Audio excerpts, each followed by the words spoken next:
This was a swift, precise military strike that has huge, unpredictable and possibly long-term consequences. The target was one of Iran's most senior leaders. Qasem Soleimani was in a convoy at Baghdad airport when it was struck by 3 American missiles in the middle of the night. His death will send shockwaves through the Middle East. Iran is now threatening a violent retaliation. This temporary joy of the Americans and the Israelis will not last long before it turns to grief.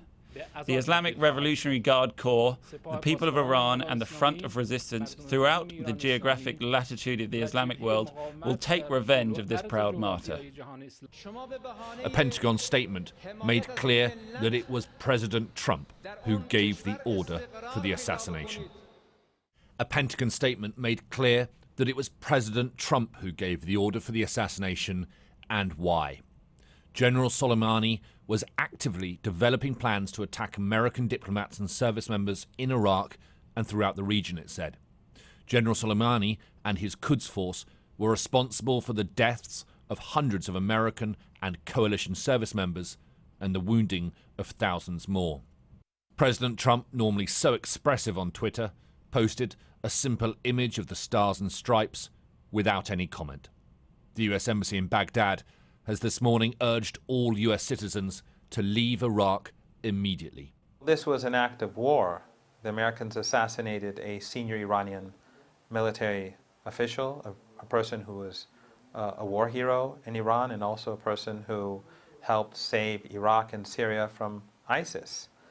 And the same is true in Iraq. The Iraqis will also be seeing this as an act of war against Iraq because the Americans also assassinated a senior Iraqi war hero and commander that works under the Iraqi prime minister.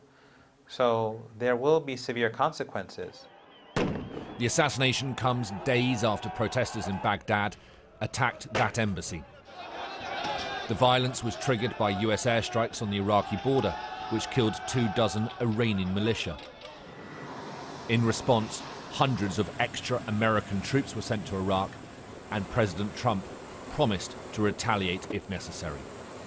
Washington believes that Iran is severely weakened through harsh sanctions, and this will harm them further still. Last night's strike, whether planned or opportunistic, would have been calculated with that in mind. Iran's response might not be immediate, but a response of some kind is all but guaranteed. Alistair Bunkle, Sky News.